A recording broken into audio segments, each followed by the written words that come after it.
Volcano इस दुनिया के सबसे खतरनाक विनाश कारणों में से एक है। अगर आप गलती से भी वोल्केनो में गिर गए तो दोस्त राम नाम सत्य है, आपकी राख भी नहीं मिलेगी वापस। क्या होगा अगर हमारा सारा कचरा इस वोल्केनो में डाल दें? आप सोच रहे होंगे कि इतना खतरनाक है तो हम इसमें हमारा सारा गार्बेज डाल के इस गार्बेज को मिटा क्यों नहीं देते? क्या ऐसा कभी किसी ने किया है? क्या इससे कुछ नतीजा भी होगा?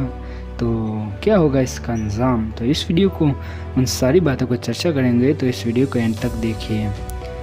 क्या होगा अगर हमारा सारा कचरा वोल्केनो में डाल दें? क्या इससे कुछ पर्यावरण में फ़र्क भी पड़ेगा? तो हम इंडियंस हर साल 100 मिलियन से भी ज़्यादा कचरा प्रोड्यूस करते हैं।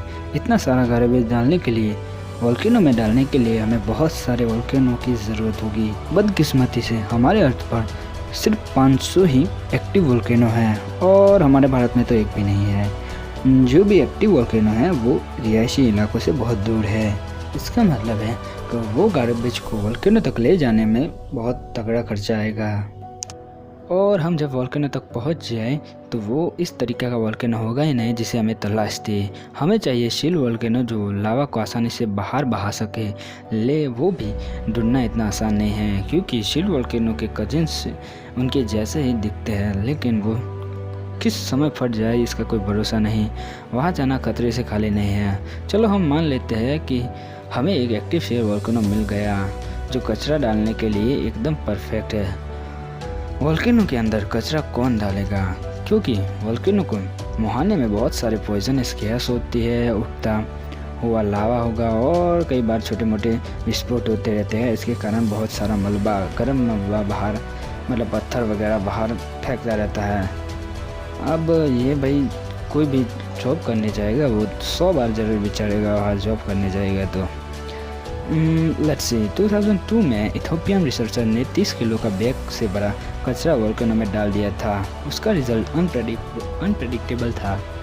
जैसे ही ट्रेस्ट को लावा में डाला गया, एक चेन रिएक्शन शुरू हो गया। छोटे छोटे धमाके शुरू हो चुके थे, मतलब धमाके अंदर की गैसेस के प्रेशर्स के शुरू हो गया था। ये चेन रिएक्शन छोटे छोटे धमाकों का, और लावा जो शांत था वो अब अनस्टेबल हो गया था। सोचिए, ये तो सिर्फ 30 किलो कचरा था। हमारे देश का पूरा कचरा डाल दे तो कितना बड़ा विस्फोट होगा। परमाणु बम से तो ज़्यादा ही होगा। ये सब इतना आसान नहीं है जो आप देख रहे हैं। जो आप देख रहे हैं वो हवाई वोल्केनो है, जिसका लावा 80 मीटर तक आसमान में उठता है।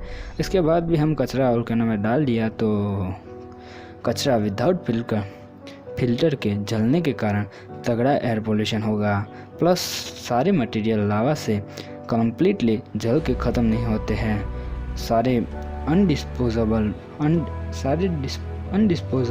मटेरियल लावा के साथ रिहायशी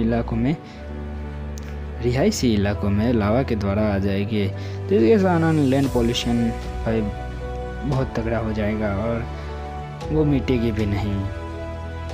वोल्केनो में कचरे को डालना एक बुरे सपने जैसा होगा। इससे एनवायरनमेंट में कार्बन फुटप्रिंट का स्तर तेज़ी से बढ़ जाएगा और उसमें ग्लोबल वार्मिंग का बहुत, मतलब जो पृथ्वी का तापमान है वो 2 से 3 डिग्री बढ़ जाएगा। कार्बन फुटप्रिंट के बढ़ने के कारण हमें सुनामी, धरतीकंप, जंगलों में आग, बारिश न गिरना, पानी की कमी, ये सब हमें देखने को मिलेगा। मतलब पृथ्वी का अंत होते हुए हम देखेंगे। सर्वाइव करना इतना बहुत मुश्किल होगा। कचरे को अलग अलग प्रक्रियाओं से एनर्जी के लिए नए सोर्सेस तैयार करे जा सकते हैं, और शायद हम स्पेस में सारा कचरा डाल दें जहाँ किसी को कोई भी परेशानी ना हो। क्या होगा अगर सारा कचरा स्पेस में हम भेज दें या फिर वहाँ पे मतलब डाल दें? That's a topic for another DD Reels।